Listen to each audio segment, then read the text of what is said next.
Okay, good evening பிள்ளைகள். இந்த வீடியோவில் நாங்கள் பார்க்க போகிற விஷயம் என்னென்னு சொல்லி பார்த்தீங்கன்னு சொன்னாடா, எங்களோட 2023ஆம் ஆண்டு நடந்த தொண்டமானாறு பேப்பர், அதுவும் பார்த்தீங்கன்னு சொன்னால் செகண்ட் டேர்ம் 2ஆம் தவணைக்குரிய பேப்பர் விளக்கம் தான் நாங்கள் பார்க்க போகிறோம். இது உண்மையிலே இந்த வீடியோ யாருக்கான்னு சொல்லி பார்த்தீங்கன்னா, எங்களோட 2027 பேட்ச் ஆக்களுக்காக 2027 பேட்ச் சரியா. உங்களுக்கு தான் பார்த்தீங்கன்னு சொன்னால் திங்கட்கிழமை தொண்டமானாறு எக்ஸாம் நடக்க போகுது. ஸோ அவங்களுக்காக தான் இந்த வீடியோ. சரி பிள்ளை, நாங்கள் முதல்ல நான் உங்கள்கிட்ட நிறைய தரம் சொல்லியிருக்கேன். நாங்கள் முதல்ல கூட்டு கேள்விகள் ஏபிசிடி கேள்விகளை செய்துட்டு மற்ற கேள்விகளை செய்கிறது உங்களுக்கு நல்ல. இப்போ ஃபைனல் எக்ஸாமை பொறுத்த வரைக்கும் பார்த்தீங்கன்னு சொன்னால் ஃபைனல் எக்ஸாமாக இருக்கட்டும், எந்த எக்ஸாமாக இருக்கட்டும், நீங்கள் ஆரம்பத்தில் ஒரு முதல் 10 கேள்விகளை வாய்ச்சிட்டு அதுக்கு பிறகு பார்த்தீங்கன்னு சொன்னால் நீங்கள் கூட்டு கேள்விகள் அதோட ஏபிசிடி கேள்விகளுக்கு விட போகிறது நல்ல. என்னென்னு சொன்னாடா, இப்போ நீங்கள் எல்லாத்தையும் செய்துட்டு கடைசியாக இங்கே வரக்குள்ள கூட்டு கேள்விகளுக்கு வரக்குள்ள உங்களுக்கு நேரம் காண வரும். ஸோ நீங்கள் என்ன சொல்கிறது, ஒரு அவசரத்தில் ஒரு டென்ஷனில் விட போடுவீங்க. ஸோ அது அந்தளவுக்கு என்ன சொல்கிறது சரியான விடைகளாக இருக்கும் என்று சொல்லி எங்களால் சொல்ல இயலாது சரியா. ஸோ நீங்கள் ஆரம்பத்தில் ஒரு முதல் 10 கேள்விகளை முன்னுக்கு செய்துட்டு அதுக்கப்புறம் ஏபிசிடி கேள்வி கூட்டு கேள்விகளை செய்துட்டு அதுக்கப்புறம் மிச்ச கேள்விகளை செய்கிறது நல்லா. ஓகேவா. ஸோ நாங்களும் அதே ஆர்டரில் இந்த விளக்கத்தை பார்ப்போம். நாங்கள் முதல்ல ஏபிசிடி கேள்வியை பார்ப்போம். இதில் பார்த்தீங்கன்னு சொன்னால் 16 தொடக்கம் 20 உங்களுக்கு ஏபிசிடி கேள்விகளாக இருக்குதுன்னு. ஸோ அதில் நாங்கள் 16வது கேள்வியை பார்ப்போம் பிள்ளை. சரியாடா, பாருங்க. காந்தப்புலத்தில் திரும்பலை காண்பிக்கக்கூடியது கூடியன்னு சொல்லி கேட்குறாங்க. இப்போ காந்தப்புலத்தில் திரும்பல் உங்களுக்கு தெரியும். மின்புலம் அல்லது காந்தப்புலத்தில் மின்புலம் அல்லது காந்தப்புலத்தில் மின்புலமாக இருந்தால் அனோட்டு கதோட்டு, காந்தப்புலமாக இருந்தால் வடமுனைவு தென்முனைவு. என்ன உங்களுக்கு தெரியும். இந்த ஏற்றம் உள்ள துணிக்கை நாங்கள் இந்த கதோட்டு கதிர்கள் நேர்கதிர்களில் படிச்சிருப்பீங்க. ஒரு கதோட்டு கதிர்ன்றது மறையேற்றம் பட்ட துணிக்கைகளை கொண்டவை, அதாவது இலத்திரங்களை கொண்டவை. நேர்கதிர்கள் என்றது நேரேற்றப்பட்ட துணிக்கைகளை கொண்டவை. இந்த கதோட்டு கதிராக இருந்தாலும் சரி, அனோட்டு கதிராக இருந்தாலும் சரி, ரெண்டுமே மின் புலம் காந்த புலத்தால பாதி படை சரியா. அதே இது ஒரு நேரேற்றப்பட்ட துணிக்கையாக இருந்தால் மின்புலத்தை பொறுத்த வரைக்கும், ஒரு நேரேற்றப்பட்ட துணிக்கையாக இருந்தால் மின்புலத்தை பொறுத்த வரைக்கும் அது எந்த பக்கம் போகும்னு சொல்லி பார்த்தீங்கன்னா கதோட்டுற பக்கம் போகும். இது உங்க எல்லாருக்கும் தெரிஞ்ச விஷயம். இதே இது ஒரு மறையேற்றப்பட்ட துணிக்கையாக இருக்குமாக இருந்தால் அது எந்த பக்கம் போகும்னு சொல்லி சொன்னால் அனோட்டுற பக்கம் போகும். ஒரு நேரேற்றப்பட்ட துணிக்கை என்றது கதோட்டுற பக்கம் போகும், ஒரு மறையேற்றப்பட்ட துணிக்கை என்றது அனோட்டுற பக்கம் போகும் சரியா. ஓகே, அடுத்த விஷயம், காந்தப்புலத்தை பொறுத்த வரைக்கும் நேர்கதிர்களாக இருந்தாலும் சரி, கதோட்டு கதிர்களாக இருந்தாலும் சரி, அல்லது நேரேற்றப்பட்ட துணிக்கைகளாக இருந்தாலும் சரி, மறையேற்றப்பட்ட துணிக்கைகளாக இருந்தாலும் சரி, அவை பிளம்பிங்கின் இடைக்கை விதிக்கமைய பார்த்தீங்கன்னு சொன்னால் புலத்துக்கு செங்குத்தா தான் அவங்கள விஷயத்தாக்கப்படும். நேரேற்றம் மேல் நோக்கி விஷயத்தாக்கப்பட்டால் மறையேற்றத்துக்கு கீழ் நோக்கி விஷயத்தாக்கப்படும் சரிதானே. ஸோ ரெண்டு பேருமே புலத்துக்கு செங்குத்தாக திரும்பல் அடையும். புலத்தால பாதிக்கப்படும் என்று சொல்லி சொன்னால் அந்த கூட்டு சரி, அதுல எந்த ஒரு பிரச்சனையும் இல்லை. ஸோ இப்போ நாங்கள் கேள்வியை பார்ப்போம். பாருங்க, ஹீலியம் அணுவின் கரு, ஹீலியம் அணுட கரு, ஹீலியம் அணுட கருவன்னு சொல்லி பார்த்தீங்கன்னு சொன்னால் ஹீலியம் அணுவன்னு சொன்னால் அதுல திணிவன் 4 பிள்ளைகள், அதுல அணுவன் 2 சரியா.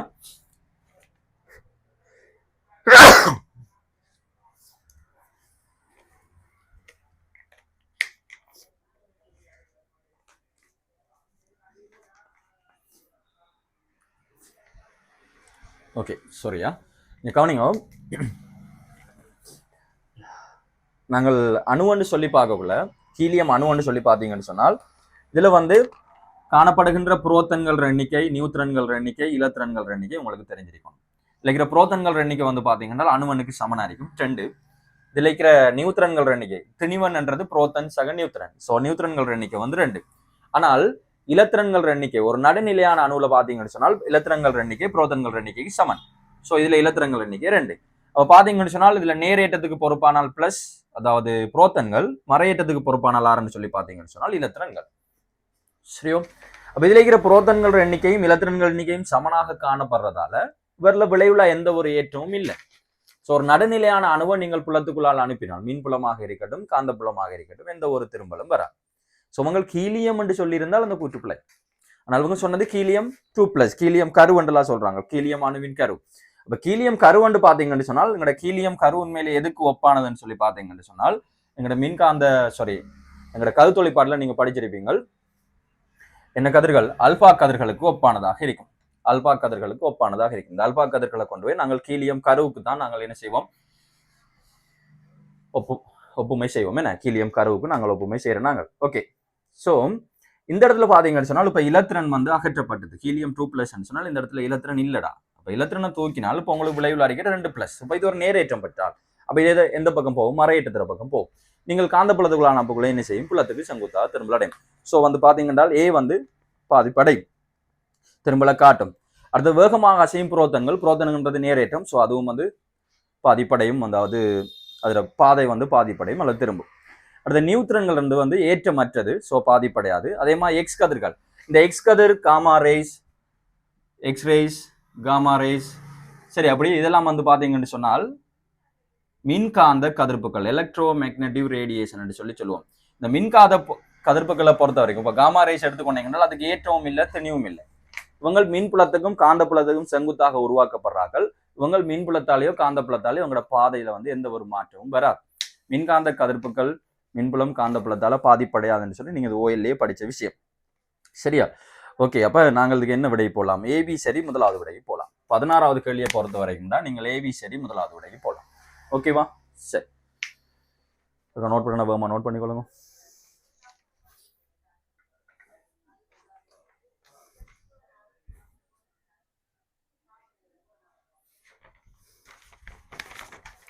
சரிதானே? யூடியூப் வீடியோ தானே. ஸோ நீங்கள் அதை பாஸ் பண்ணி எழுதி கொள்ளலாம். ஓகேடா? ஸோ நான் அடுத்த விஷயத்துக்கு போவோம்.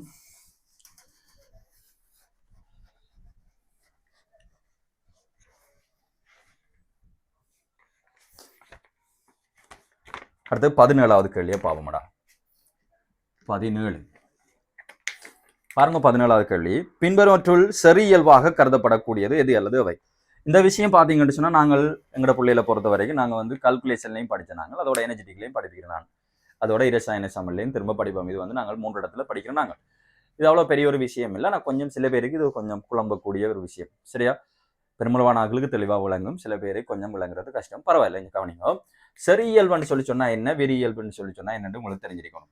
சரி இயல்புன்றது வந்து அளவோட மாற்றம் அடையாத இயல்புகளை தான் நாங்கள் சரி இயல்புன்னு சொல்லி சொல்லுவோம். நீங்க அந்த பொருள்ற அளவை மாத்தினாலும் அந்த கணியம் என்ன செய்யக்கூடாது? மாறக்கூடாது. இப்போ உதாரணமா பாத்தீங்கன்னு சொன்னால் சரி இயல்பை பொறுத்த வரைக்கும் முறிவு சுட்டி, இப்போ நீர்ற முறிவு, நீங்க எத்தனை கிலோகிராம் நீர் எடுத்தாலும் நீர்ற முறிவு சுட்டி என்ன செய்யாது? மாறாது.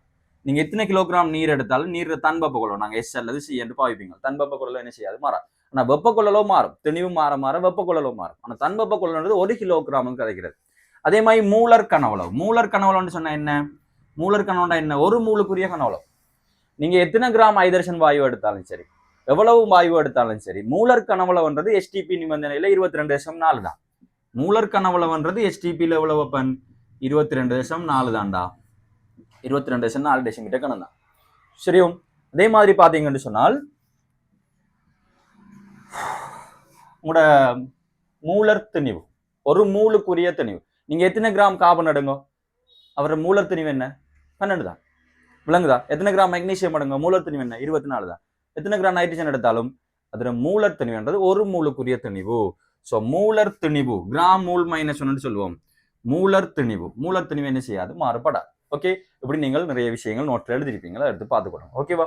அடுத்து வந்து பாருங்க விரியல். விரியல் சொன்னா என்னென்றால் பதார்த்தத்திற அளவுல தங்கி இருக்கிறார்கள். நீங்க பதார்த்தத்திற அளவை மாத்த என்ன செய்யும்? அது மாறுபடும்.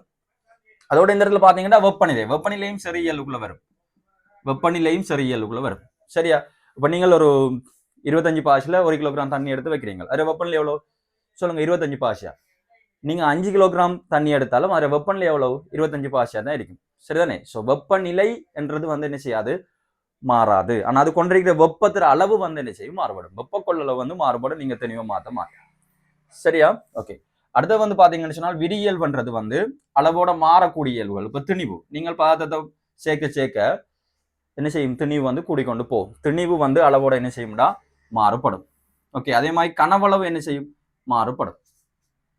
விளங்குதா? அப்ப அடர்த்தி என்ற விஷயம், அடர்த்தி என்றது என்ன? அழகு கனவளவுக்குரிய திணிவு தான் அடர்த்தி. அடர்த்தி வந்து மாறா. நீங்க எத்தனை கிலோகிராம் நீர் எடுத்தாலும் நீர் அடர்த்தி 1 கிராம் சென்டிமீட்டர் -2 சொல்ல போறீங்க. ஸோ அடர்த்தியும் வந்து பாத்தீங்கன்னா சரி இயல்புக்குள்ள வரும். சரிதானே? ஆனால் கனவளவு என்றது வந்து பார்த்தால் கனவளவு வந்து அளவு நாங்க மாத்த என்ன செய்யும்? மாறுபடும். அதே மாதிரி திணிவு என்ன செய்யும்? மாறுபடும். சரியா? அதே மாதிரி பாத்தீங்கன்னு சொன்னால் உங்களோட வெப்ப உள்றை மாற்றம், சாதாரணமாக வெப்ப உள்றை மாற்றம் என்று சொல்றாங்களாக இருந்தால் அது அளவோட மாறும். ஆனால் தாக்க வெப்ப உள்றை மாற்றம் அல்லது மூலர் வெப்ப உள்றை மாற்றம் என்று சொல்லி சொன்னால் இப்ப 2A சக B தாக்கி C வருதன் வெப்பம். இதன் போது வெளியிடப்படுற வெப்பம் A கிலோ ஜூல் மூல் மைனஸ் என்றால் இதான், அதாவது சமப்படுத்தப்பட்ட சமன்பாட்டில் இருக்கிற மாதிரி பீசமான குணங்களுக்கு ஏற்ப மாதிரி தாக்கங்கள் நடந்து விளைவு உருவாகும் போது ஏற்படுற வெப்ப உள்றை மாற்றம் தான் என்னது தாக்க வெப்ப உள்றை மாற்றம். அப்ப இது இதுல பெறுமதி மாறாது, விளங்குதா? நீங்க 4A எடுத்து இதுல நீங்க 4A சக B 2B அதுல இருந்து உங்களுக்கு 2C வந்தாலும் இந்த தாக்கத்தின் தாக்க வெப்ப உள்றை மாற்றம் மாறாது. தாக்க வெப்ப உள்றை மாற்றம் ஏதான், விளங்குதா? ஆனா இதுல வெப்ப உள்றை மாற்றம் என்று கேட்டால் நீங்க என்ன செய்வீங்க? 2ஆல பெருக்குவீங்க. சோ வெப்ப உள்றை மாற்றம்ன்றது அளவோட மாறுபடும். ஆனா தாக்க வெப்ப உள்றை மாற்றம்ன்றது அந்த சமப்படுத்தப்பட்ட ரசாயன சமன்பாட்டுல உள்ளபடி தாக்கம் நடக்கும்போது ஏற்படுறது. அல்லது மூலர் வெப்ப உள்றை ஒரு மூலுக்கு எவ்வளவு, அது மாறுபடா. சரியா? ஓகே, சோ நாங்க பார்ப்போம். அப்போ உங்களுக்கு இதுல பாத்தீங்கன்னு சொன்னால் A என்ன செய்யப்படுதுன்னு சொன்னால் திணிவு. இவங்க கேட்டது செறி இயல்பு, ஆனா திணிவு ஒரு விரி இயல்பு. சோ A வராது. அடுத்து B பாருங்க. B வெப்பநிலை. வெப்பநிலை ஒரு என்னது செறி இயல்புக்குள்ள வரும். சரியானே? சோ வெப்பநிலை வரும். அடுத்து C பாத்தீங்கன்னு சொன்னால் நியம வெப்ப உள்றை மாற்றம். நியம வெப்ப உள்றை, நியம மூலர்னு சொல்லி வந்திருந்தால் அது செறி இயல்பா இருந்திருக்கும். ஆனா இது விரி இயல்பாக இருக்கும்.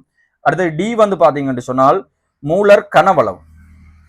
D பாத்தீங்கன்னா மூலர் கனவளவு. மூலர் கனவளவுன்றது ஒரு மூலுக்குரிய கனவளவு, அது மாறாது. சோ உங்களுக்கு Bயும் Dயும் வரும்டா. உங்களுக்கு AB சரியண்டா முதலாவது விட, BC சரியண்டா ரெண்டாவது, அடுத்து CD என்றா மூன்றாவது, AD என்றா நாலாவது. சோ இது BD என்றபடியால் நீங்கள் எத்தனாவது விடைக்கு போவீங்க? 5வது விடைக்கு போவீங்க. சரியா? சோ உங்களுக்கு 5வது விட சரியா வரும்டா. நோட் பண்ணிக்கொள்ளுங்க.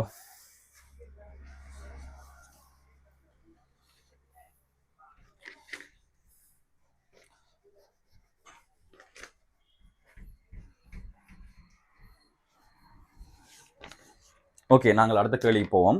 அடுத்தது பாருங்க 18வது கேள்வி. 18வது கேள்வி என்ன சொல்றாங்க என்றால் வாயு விதிகளுடன் தொடர்புடைய வரைவுகளில் எதுகளதுவே சரியானது சொல்லி கேட்கிறாங்க. உங்களுக்கு தெரியும், எங்கட கேசஸ் கெமிஸ்ட்ரியை பொறுத்த வரைக்கும் முன்னுக்கு நாங்கள் படிக்கிற விஷயம் ஆரம்பத்தில் வாயு விதிகள் தான் படிப்போம். உங்களுக்கு தெரியும், எங்களுக்கு கேசஸை பொறுத்த வரைக்கும் அமுக்கம், கனவளவு, மூல், வெப்பநிலை இதுகளை தொடர்படுத்தி தான் எங்களோட வாயு விதிகள் உருவாக்கப்பட்டிருக்கு. அதுல பாத்தீங்கன்னு சொன்னால் அமுக்கத்தையும் கனவளவையும் தொடர்புபடுத்துறது பாய்லின் விதியாக இருக்கும். சரியா? ஓகே, அடுத்தது மூளையும் கனவளவையும் தொடர்புபடுத்துறது பாத்தீங்கன்னா அவகாதரோ விதியாக இருக்கும். இது அவகாதரோ விதி, இது பாய்லின் விதியாக இருக்கும். அடுத்தது உங்களோட கனவளவையும் வெப்பநிலையும் தொடர்புபடுத்துறது பாத்தீங்கன்னு சொன்னால் சால்சின் விதியாக இருக்கும். கனவளவையும் வெப்பநிலையும் தொடர்புபடுத்து சால்சின் விதி. நாங்கள் சால்சின் விதியில 2 கதைப்போம். அதே மாதிரி நாங்கள் அமுக்கத்தையும் வெப்பநிலையும் தொடர்புபடுத்தலாம். மாறா அமுக்கத்துக்குரிய சால்சின் விதி, மாறா கனவளவுக்குரிய சால்சின் விதின்னு சொல்லி படிச்சிருப்பீங்க. இதுவும் சால்சில 2வது விதிக்குள்ள வரும். சரியா? ஓகே, இதுல முதலாவது இந்த பாய்லின் விதி. பாய்லின் விதி என்ன சொல்றது?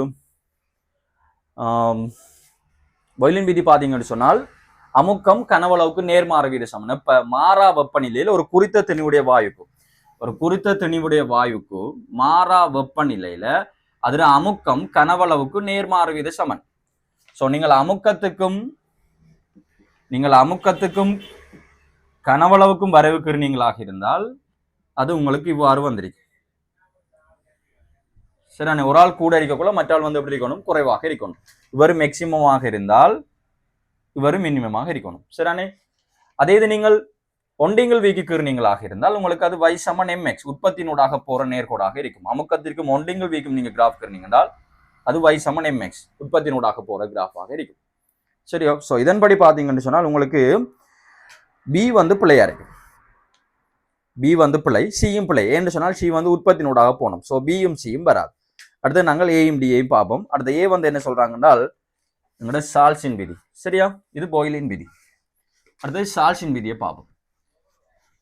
சால்சின் விதி என்ன சொல்லுது? குறித்த திணிவுடைய வாயுக்கு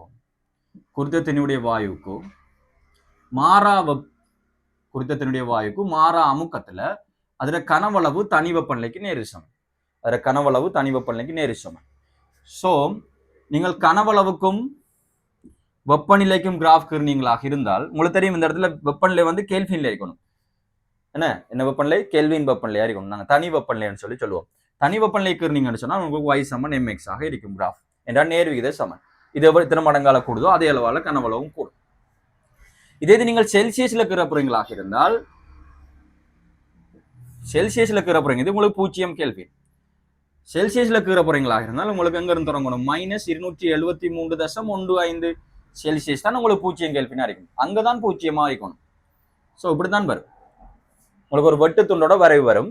எப்ப நீங்க கீறக்குள்ள செல்சியஸ்ல கீறக்குள்ள டி செல்சியஸுக்கு வந்தா சரியா பிள்ளைகள்? ஓகேடா. எங்களுக்கு தெரியும் இந்த நாங்கள் தனிப்பூச்சிய வெப்பநிலை என்று சொல்றது என்ன பூச்சிய வெப்பநிலை என்று சொல்றது இந்த 0 கெல்வின். இந்த இடத்துல பாத்தீங்கன்னா கனவளவு 0 இருக்கும். தெளிவு 0 என்று சொன்னா பிள்ளை 0 கெல்வின்ல வந்து அல்லது -273.15 பாசில் வந்து பாத்தீங்கன்னா கனவளவு 0 இருக்கும். தெளிவு 0 என்று சொல்லக்கூடாது. சரியா? ஓகே. ஸோ இதுக்கு நீங்கள் ஏ சரிதானே? அடுத்து பாருங்க டியும் சரி. ஸோ ஏடி சரி 4வது விடைக்கு போகலாம். 18க்குடா ஏடி சரி 4வது விடைக்கு போகலாம்.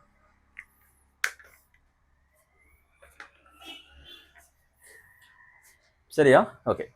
அடுத்து நாங்கள் 19வது கேள்வியை பார்ப்போம்.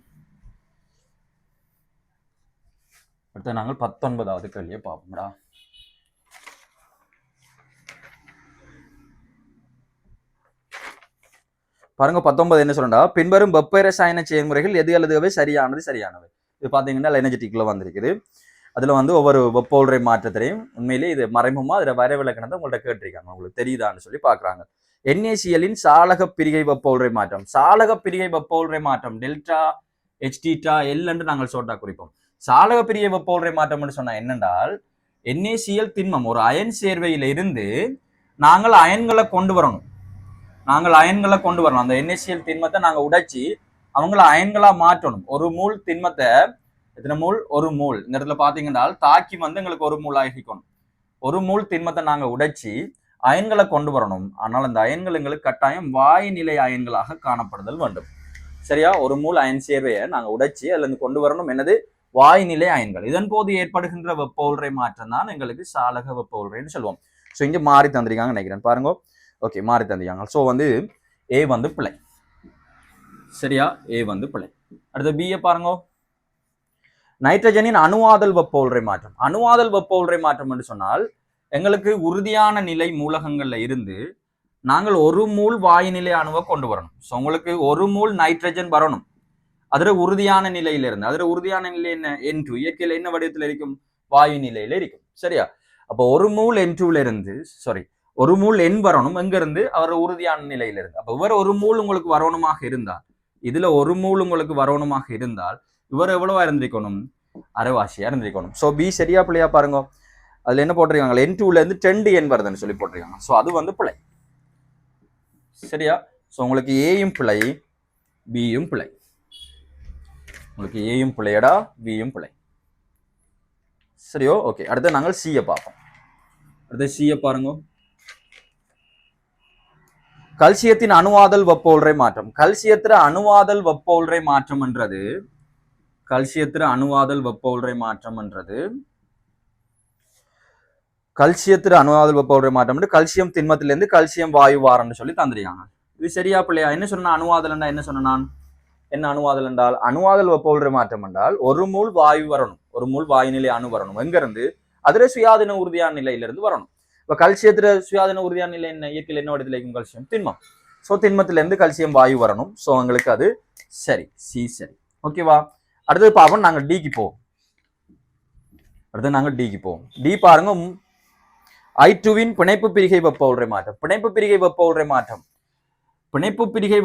மாற்றம் என்று சொல்லி சொன்னா என்ன? டெல்டா HTட்டா டி என்று சொல்லி சொல்லுவோம். என்ன பிணைப்பு பிரிகை வெப்ப உறை மாற்றம் என்று சொன்னால் நீங்கள் ஒரு மூல்ல இருந்து ஒரு மூல் வாயு நிலை பதார்த்தத்தில் இருந்து சரியானே I2 என்றால் உங்களுக்கு I2 கட்டாயம் என்ன வரைக்கணும்? வாயு நிலையில இருக்கணும். அதுல இருந்து நீங்கள் ஒரு மூல் பிணைப்புகளை உடைச்சி அதுக்குரிய விளைவை கொண்டு வரணும். உடைச்சிங்கன்னா உங்களுக்கு 2 கை வரும்.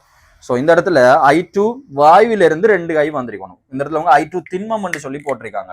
இந்த இடத்துல அவங்க I2 திண்மம் என்று சொல்லி போட்டபடியால் இது எங்களுக்கு பிழை. இந்த இடத்துல I2 திண்மம் என்று போட்டிருக்கக்கூடாது. I2 வாயு என்று போட்டிருக்கணும். ஸோ உங்களுக்கு இதுல சி மட்டும் சரி. 5வது விடைக்கு நீங்கள் போகலாம். சரியா? 19க்கு பாத்தீங்கன்னா சி மட்டும் உங்களுக்கு சரியானதானே கேட்டது. சி மட்டும் சரியா இருக்கும். 5வது விடைக்கு போகலாம். சரியோ? ஓகே. நாங்கள் அடுத்த 20வது கேள்வியை பார்ப்போம். சரியா? 20 பார்ப்போமா?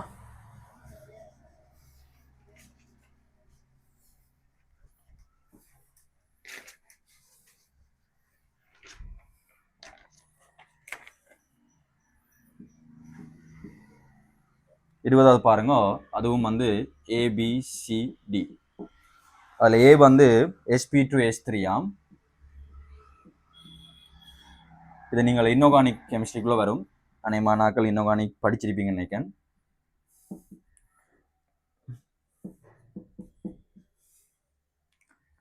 அடுத்து வந்து CuOH twice. ஓகே, இதில் பொறுத்த வரைக்கும் பார்த்தீங்கன்னு சொன்னால் எங்களுக்கு sp2s3 வந்து செம்மஞ்சள் நிறமாக இருக்கும்.